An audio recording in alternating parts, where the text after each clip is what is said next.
The stars are right, and that means it's time for another episode of The Whisper in Darkness. I'm your host, the man from Lang. Thank you very much for joining me today. On this episode, we are continuing with our reviews of the player cards in the Scarlet Keys Investigator expansion. This is part 2 of our look at the Mystic cards. We are going to discuss Hallowed, Chalice, Eldritch Initiation, Explosive Ward, and String of Curses. There are spoilers throughout if you care about that sort of thing. If you enjoy what you hear, remember to like, comment, and subscribe. Before we get started, a quick reminder of how we rate cards here on The Whisper in Darkness. The best of the best get an Elder Sign, while the worst of the worst get an Auto Fail, and the cards in between get a +1, 0, or Elder Thing respectively. Cards that you build around or cards that are good in one particular deck get a Bless token, while cards that we believe are destined to end up on the list of taboos or are simply bad for the big game get a Curse token. Before we get started, I'd like to thank the patrons of this channel for their tremendous support. You all rock! If you'd like to be amazing like these people and support the channel's goals and see your name on this list, head over to patreon.com, sign up for a tier of your choice, and claim your rewards. That would be awesome. Special thanks to Cole Monroe Chitty, Nicole Fiscus, and Nate Lost in Time and Space for their contributions to the channel. I couldn't do it without you. Without further ado, let's get started. Welcome back everyone to our reviews of the player cards in the Scarlet Keys Investigator expansion. We are making our way through the Mystic cards. This is part 2 of a 4-part series. We are going to start off with Hallowed Chalice. It's a 3-cost asset with a willpower skill icon. The item and charm traits: as an action, choose an investigator at your location and either choose one, option 1, exhaust Hallowed Chalice and place 1 doom on it to heal 2 damage or 2 horror from that investigator, or option 2, heal 1 damage or 1 horror from that investigator. If you heal the last damage or horror from that investigator, remove 1 doom from Hallowed Chalice. Now, unlike previous Mystic cards we have seen, this does not use charges, so that's a thing. The first option is similar to Meditative Trance, which was released back in the Edge of the Earth, or Clarity of Mind level 3, or Healing Words level 3. Both of those let you heal 2 horror and 2 damage, or 2 damage respectively. This lets you do it for a doom on a level 0 card, so you don't necessarily have to spend tons of XP to get this ability. I guess the big issue with this one, I've never been a huge fan of healing in this game, and I'm definitely not a fan of healing when I get to spend 1 action to heal 1 damage or horror. That's really bad. And it also requires a hand slot, and oh yeah, Amina's hands are getting pretty full, barring some cards we'll look at later that can give her more hand slots, but this seems very much the 3rd or 4th option in terms of filling her hand slots. What do you think about this one? I would say, up until now, Mystics have had some healing options, and they've all been just terrible. Like, they're action intensive and they're slow. They don't even get a lot of healing out. I think this one is better than all those other Mystic healing items, I gotta say, because I like how it in one card, it's not like Clarity of Mind where you can only heal horror, or I don't even remember the other one, Healing Words, where you can only heal damage with that card. I like how you can pick. I like how you can choose between 2 damage and 2 horror. It doesn't have to be 1 and 1. So if someone's damaged, you heal them for damage. If someone has horror, you can heal them for horror. Okay, so it's already like doing the work of 2 other level 0 cards in 1. And I like how, okay, so you exhaust it to heal 2, but then as an action you can heal 1, and then you can like clean the doom off of it. So is that similar to spending, say, 2 actions to heal 3 damage or 3 horror? Yeah, you could think of it like that. I also like how Amina kind of likes this because it's kind of easy for her to go like, play this for 0, put a doom on it, and then heal a damage or a horror from somebody, remove that doom. You know, like I feel like that second ability is easy enough to trigger that Amina kind of likes it. So I guess what I'm getting at is I feel like this is the best Mystic healing card. It's just the best. It's the best of a very terrible pack. You know what I'm saying? But I'm glad it exists in the game. I'm glad there's something there that takes care of damage and horror. Every class needs access to some healing just to like for the game to kind of work, I think. You need some options. And I think this is the best option out of Mystic. So I'm glad it's in the game. See, I would But argue that if Amina plays this for free and then takes an action to heal a damage or horror, say from herself, to immediately remove the doom, that damage or horror doesn't matter oh yeah, that's true. that That's you've true. healed Yeah, that's because true. she was in no danger of dying. Maybe if you heal a health, okay, I could see Uh-huh. maybe that's worthwhile, but if you're healing a horror, like, why? Like, she's got Yeah, nine. I see what you mean. She's fine. So, She's going to be fine for quite a while. I well, don't what I know. was getting at there is that so she's adding a doom to save herself 3 actions worth of resources, and then she's spending 1 action to like recover that cost. So she's still kind of ahead action wise, is what I'm getting at. Like to her, it's almost like it costs 2 actions and 0 resources to put into play. Think of it like that. That's kind of what I was getting at there. So it's like she kind of recovers that momentum, lost by, wait, not really momentum. She pushes that momentum forward that she's got for us, with her ability. Given that she had to, given that she was in a situation where she wanted to play the Hallowed Chalice in the first place, then it seems like it's going to be all right. So, like I said, this is the best of a very bad bunch. I think it's fast enough that you might be able to compare it to Hallowed Mirror, like when it comes to like how quickly it works. And that's something I put in a lot of my decks, and I feel like Hallowed Chalice, like it works about as quickly as Hallowed Mirror does. Where Hallowed Mirror, I think the most frustrating thing about it is you've got to spend 2, put it into play, you get your Soothing Melodies into your hand, and then you got to spend a second action in order to get the healing going. And I feel like this is the same way. Like you put it into play, you spend your second action to get the healing going. But at least this one, you don't have to like wait to draw more Soothing Melodies in order to keep healing. So, and I guess what I was getting at there is often enough in a lot of decks I run, I slot in a Hallowed Mirror just for the emergencies. And I feel like this is close enough in like speed to Hallowed Mirror that I would slot it into a lot of Mystics decks. Would it be like the most amazing thing that saves everybody? No. But it's like, oh crap button. Somebody's taken 2 rotting remains to the face because they drew tentacles. And it's like now they're down 6 horror. Yeah, let me help you out, buddy. Yeah, It feels good to have I that could option. see this. I could see this is actually one of those cards I would probably play during the witching hour. Play it Oh for yeah, and you can free, just put a doom boom. on it, then take an action, Yeah. throw another doom on it, heal somebody. That doom is irrelevant, and Hmm. then next agenda, you Yeah. can either wait till the next witching hour, in which case you're getting a free heal, and actually a pretty decent heal compared to what we've seen. Like, I mean, you need to play Clarity of Yeah. Mind level 3 to get To get that much. Yeah. to heal 2 horror. And you don't even get a choice of damage or horror. It has to No. be horror with Clarity of Mind. Yeah. How would you rate this one? I think I'd give it a 0. I think personally it's gonna go into a lot of Mystic decks that I run, but not as this is my main strategy. I'm gonna push this forward. It's gonna be I have 1 copy of this because I play a lot of 4 players, so something bad happens to someone and then all of a sudden they're at 1 sanity. Yeah, let me help you out. That type of card. Yeah, I think it's still I think it's a 0. I think it's good enough, to not be terrible. Yeah, I think if I had rated this one on first impressions, I'd be rating it quite a bit lower, but I could see, yeah, I'll give it a 0. I think it's okay. What is this, Mr. Begrudgingly. Lang? Mr. No, you don't have to. Begrudgingly. You don't know. I mean, we know how you feel about action intensive healing. I was like, I think it's okay for option if you're able to use it for option 1. I don't see you using it for option 2. oh yeah, I see I what you feel mean. like option 2 is really, really bad. It kind of is, Like, but you're getting 1 and you're getting to remove a doom from it it. kind of is. But I'm glad it's there.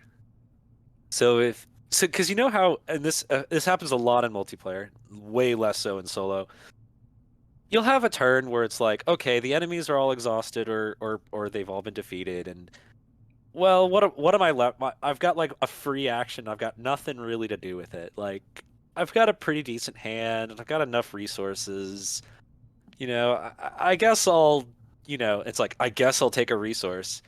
Well, you got Hallowed Chalice. You can just say, okay, I'll give you a quick heal and remove a doom from this thing. I'm glad it's there on the card, is I what I'm think I'd getting feel at. better about it if it didn't have to be the last damage or horror. Because if they're only on one damage or one horror, Okay. the healing doesn't feel good. Like you're not Yeah, saving because they them don't from need it. anything. You're just Yeah. like you're basically taking an action to remove the doom. Uh-huh. And as we've said, if you're picking up Sin Eater, there's easier ways to do that. Uh-huh. So it feels like you're using this for option 1. Uh-huh. And I mean, unless it's a real emergency, option 2 is just not going to be something you should be doing. Do you know what I wonder? And I was starting to think of this while we were reviewing the level 4 um, charms earlier.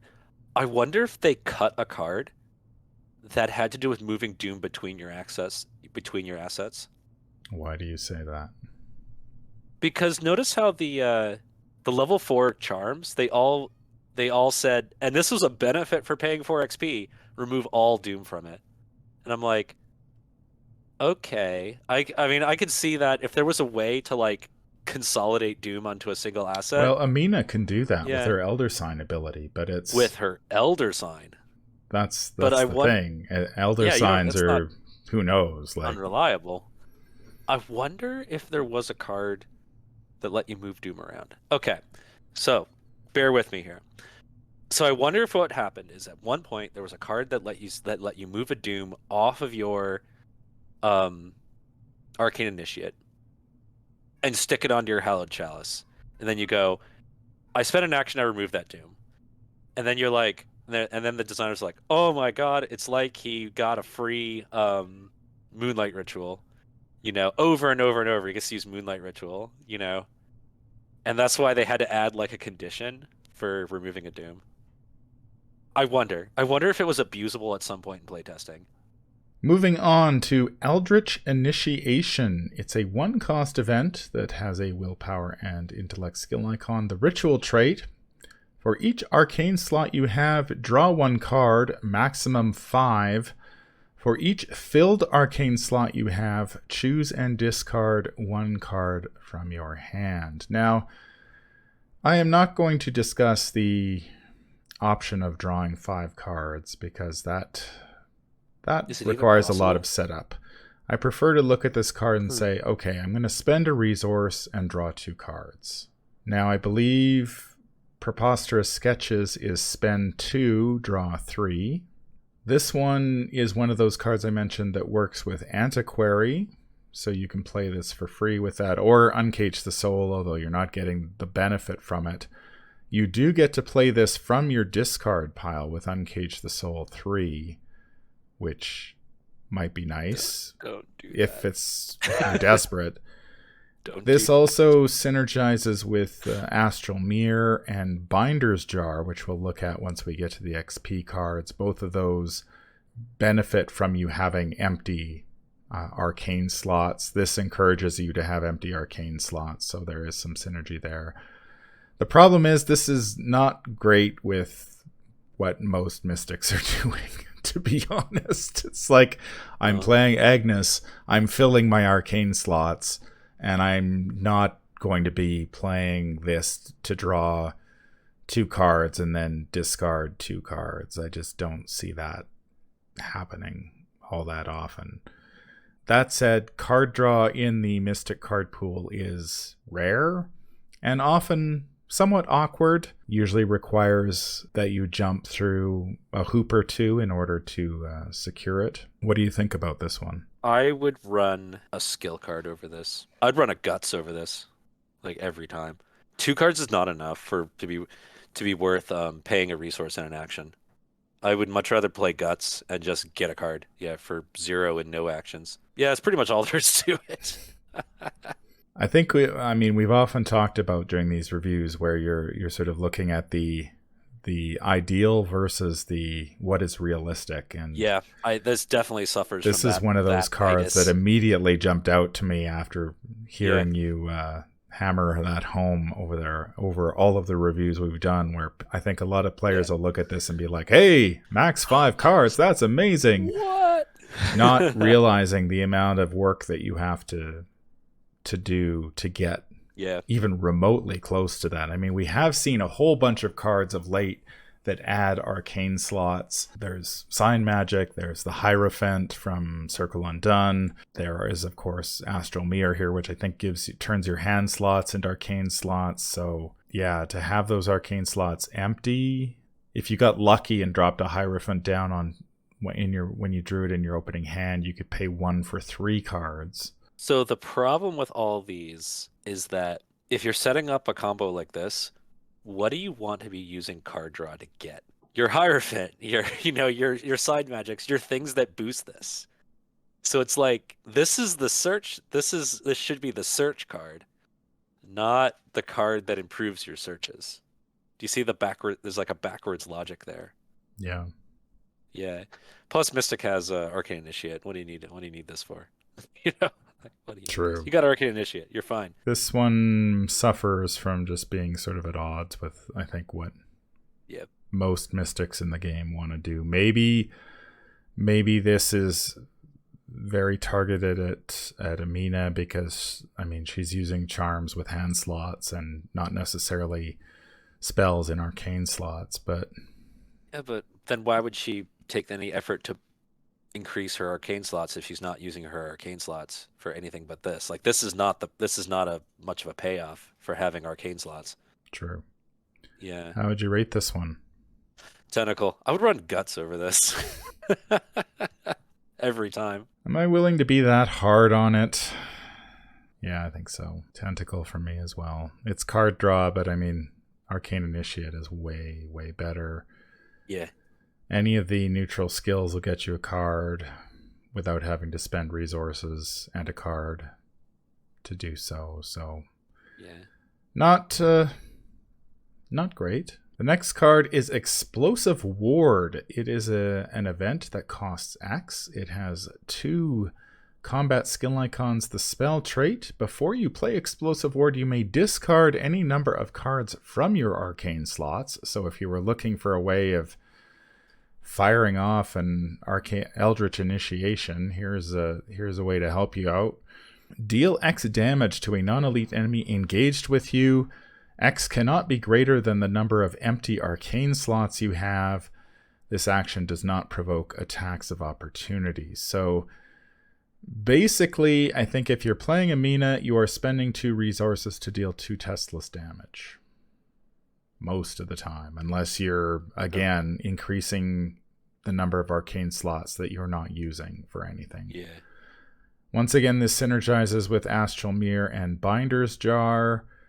Binder's Jar is actually kind of interesting because you could stack 2 enemies on it, get 2 arcane slots, and then fire this off for 4 damage and 4.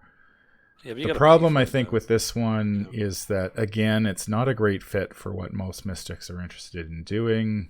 Mystics love filling their arcane slots. This doesn't work with that. And Spectral Razor is in the card pool, which deals 3 damage against non-elite enemies and can target still works on enemies. Elites. Oh yeah, and Spectral Razor can deal 2 damage to elite enemies. This does nothing to elite enemies. Yeah. I don't even know and why I can't remember there. how much Spectral Razor costs. 2. So 2 for 3 versus 3 for 3? 3 for 3 with lots of conditions. Yeah. Yeah. Let me think about this. All right. Deal X damage when not elite enemy engaged. Okay, so it's testless damage. All right. So mono a mono. How often do you play that? I've never played that card. Exactly. I don't even know why this is in the Mystic card pool. Like, what role does this fill?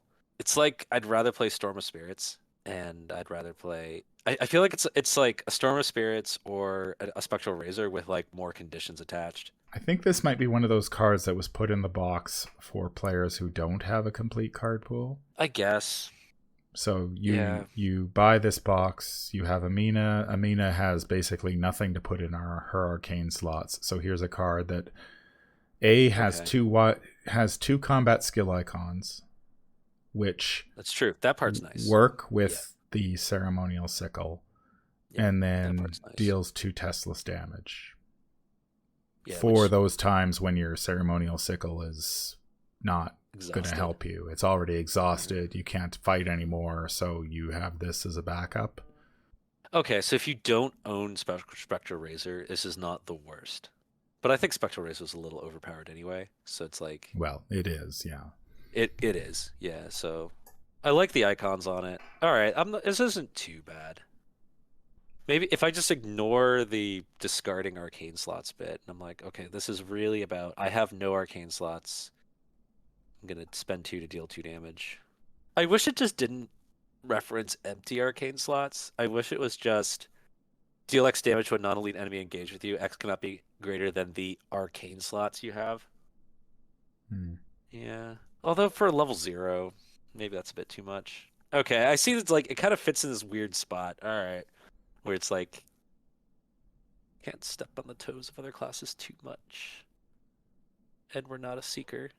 Yeah. It seems very okay. How would you rate this one? Oh god. Do I ever play this though? Do I ever see myself playing this?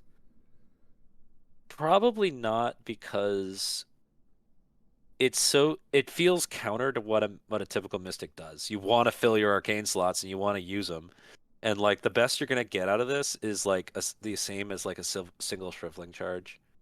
But I can understand the use of its use in emergencies. Like I understand. So I'm gonna give it an elder thing, as I don't think it's quite 0 territory. Like I don't think it's pretty good, but it's not a tentacle either. So I'm gonna say elder thing. I think I'm going to give it a 0 in Amina. Wait a minute. Hold on. Hold the phone. Are you prepared to bring back the spreadsheet? Oh, I might have to. Are Yeah, you? this feels like an Are you Amina gonna put the card if you're not Are playing you gonna put the Amina. spreadsheet over there? If you're not posting the spreadsheet, don't go down this direction, because then you're All gonna like right, then it gets quintuple the length of our an videos. elder thing. Yeah. I think if you have Spectral Razor or Storm of Spirits, Yeah, I think you're those do the never job a going to bit play better. this card. Like, those cards Yeah. will take up the slots that this uses. If you have a limited card pool with just Scarlet Keys and you need some direct damage, then this is better than nothing. Yeah, Because and the Amina isn't icons are going to pretty put good. anything in her arcane slots anyway. So this Yeah. fills that gap. But Yeah. other than that, this will never make the break into my decks. It's the same with Eldritch Initiation, where I mean, I look at when I sit down to build a Mystic deck these days, those event spots are so tight. There are just so many good Mystic events.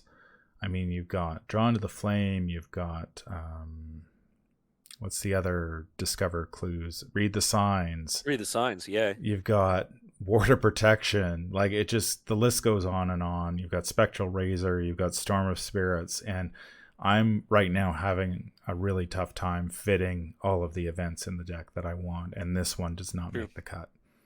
Nor does those ones from Inspiration. Dream Eaters Yeah, it's probably because those 2 from Dream Eaters mainly are like they're so straightforward and efficient.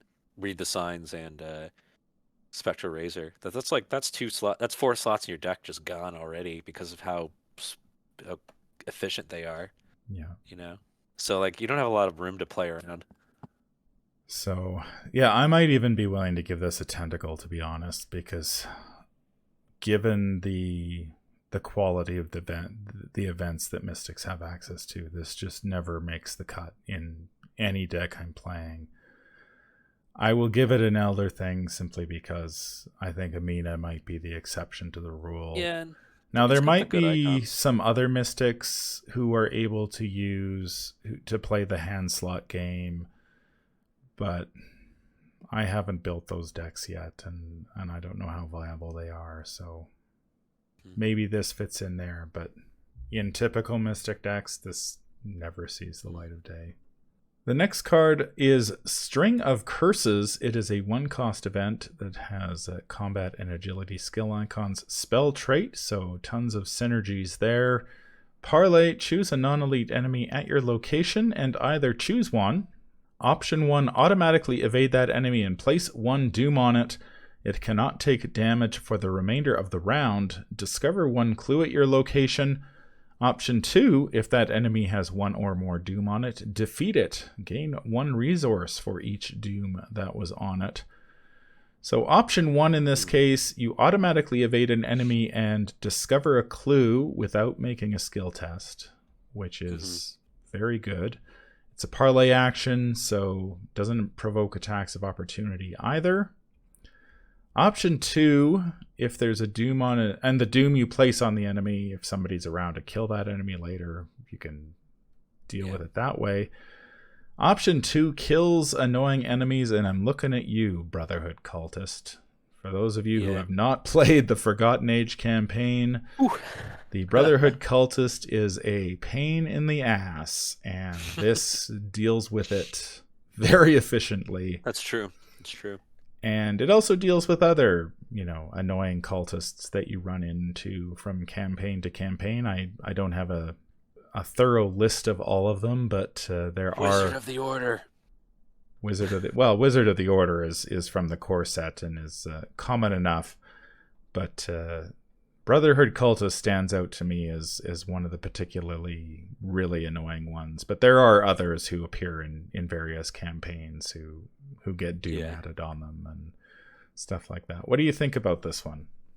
So thinking about this one quite a bit, I kind of because it does multiple things and it's got a lot of words on it, but I think at its core is I tried to match it up to Drawn to the Flame. So Drawn to the Flame, 0 cost, draw an encounter card, discover 2 clues. This one is 1 cost, automatically evade an enemy, automatically discover a clue. So that's still 2 skill tests worth of effort that you've accomplished there. But instead of drawing an encounter card, you put a doom on an enemy that if you do it early enough in the agenda, it can go away.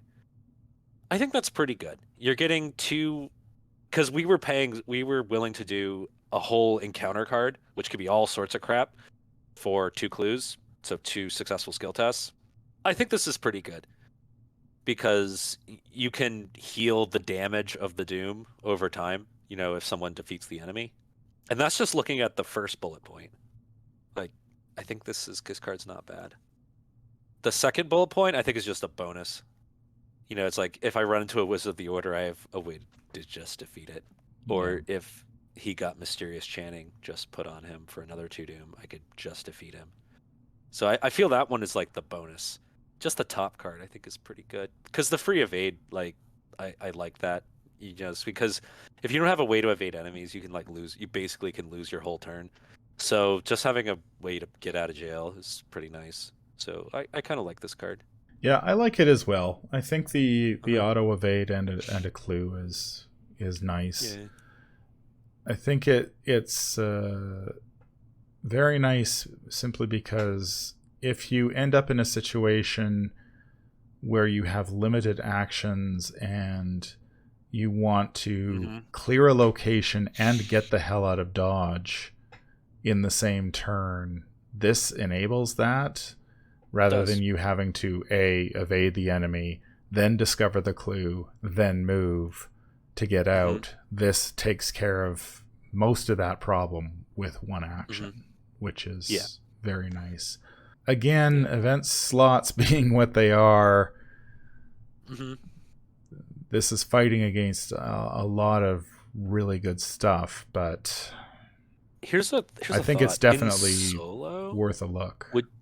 Hint thought, you're the solo player. That first bullet point, would you play this over Drawn to the Flame in solo? No. Really? Okay. No. I want the 2 clues. Oh, okay, because you want the 2 clues. Okay. Yeah, I definitely value the 2 clues more because Drawn to the Flame helps you in a lot of different situations Mm-hmm. where you may not necessarily have your because of the way mystics work, you're often having to draw your investigate and your fight options before you can actually do anything, and Drawn to the Flame lets you automatically get started grabbing clues and moving. And if you happen to draw your Sixth Sense or Rite of Seeking or whatever you're using early, then you can hang on to that Drawn to the Flame for later when you run into a VP location that you need to clear, or you run into a location, say like the Ruins of Etzli in Untamed Wilds, where you need to get the clues off it to finish the game. And Drawn to the Flame does that immediately for you for an encounter card that you don't care about. Okay, got it. So Drawn to the Flame can get you going in the early game if you're kind of stuck, or it can smooth out the end game. Whereas I find the automatic evade here is nice. It is. But you have to like already be stuck. But this is sort of a solution to a problem that happens, I think, less frequently than just the need to discover clues. I do like how you can automatically evade an enemy engaged with someone else. It's one of those little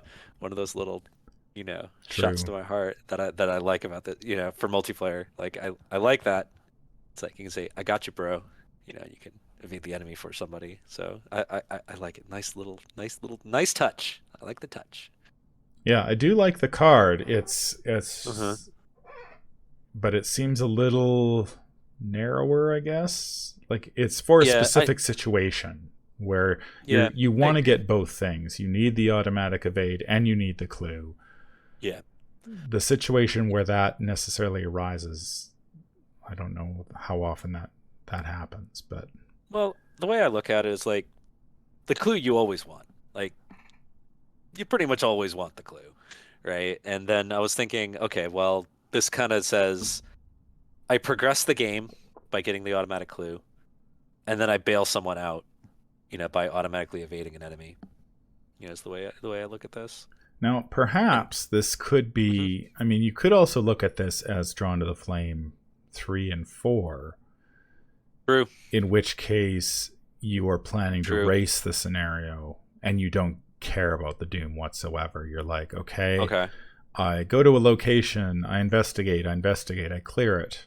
Or I move to a location, I investigate once, there's one clue, Mythos phase comes, draw an enemy. Oh, don't care. String of curses, automatically evade the enemy, drop a doom on it, grab the clue, move on, keep going, and just power through as fast as you can. So I could see you playing 2 copies of this as Drawn to the Flame 3 and 4 and just trying to go as fast as you can in solo. Yeah, because the doom won't matter if you finish the scenario fast enough. Yeah, and I wonder if you can stack this on with other clue discovery events. So like, let's say your clue discovery package is 2 Drawn to the Flames, 2 Strings of Curses, and 2 Read the Signs. And you like don't have Rite of Seeking, you don't deal with that asset crap. You just go. Oh, and then you got the Dowsing Rod, which you can drop doom to go faster. Like, okay. So you could go, I mean, that's 6 cards at that point that gets you clues that's a lot. without needing, and then play Dowsing Rod for the move. Yeah, like there might be something there. Yeah, where you just do the go. How would you rate this one? I'm gonna give this one a 0. I think it's generally useful enough that I could see this one.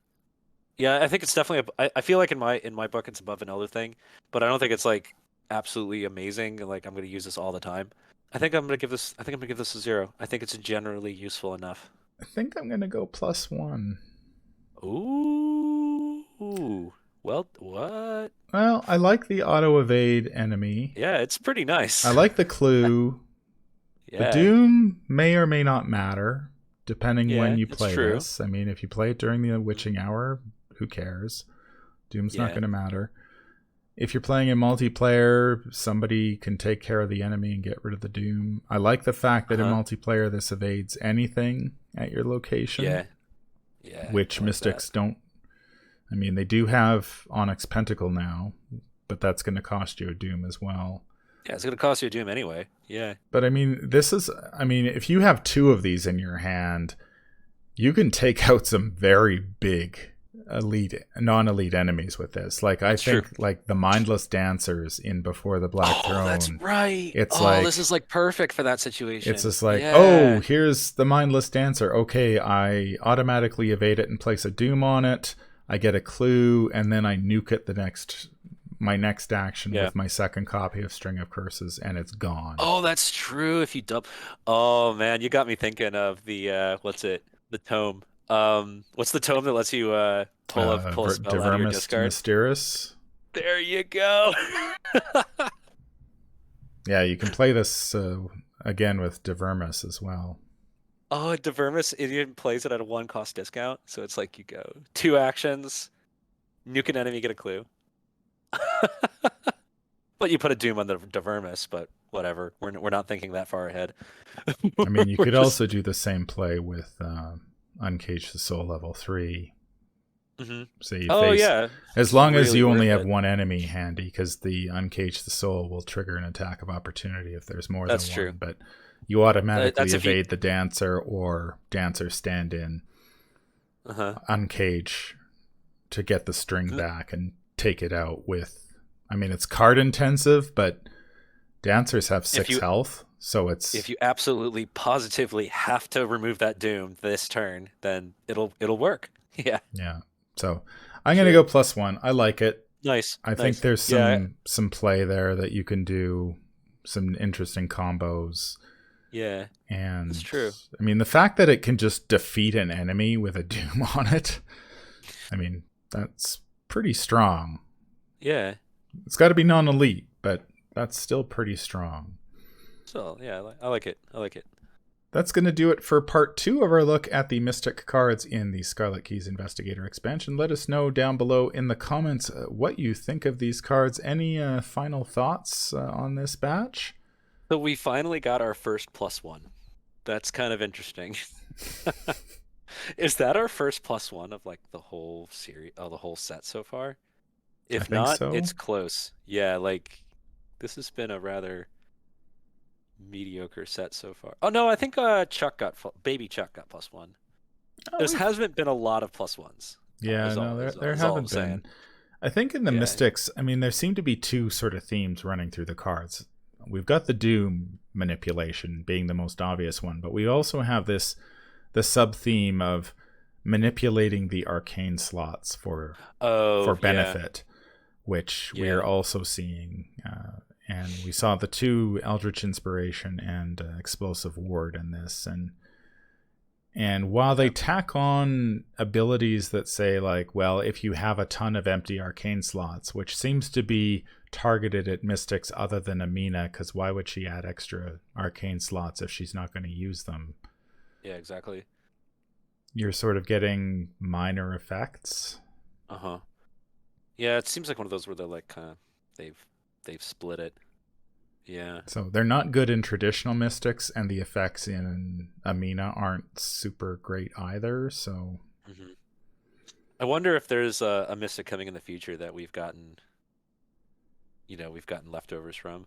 Kind of like how we had science assets in Seeker above. Yeah. We're gonna have the mystic with 5 arcane slots. Or the mystic who doesn't use their arcane slots, like for assets. That's going to do it for this episode. If you enjoyed what you hear, remember to like, comment, and subscribe. If you need to contact me, I can be reached at manfromlang@gmail.com. I'm also on Twitter at manfromlang. Until the stars are right, keep your shotgun close and your elder sign closer. Take care out there, and happy investigating.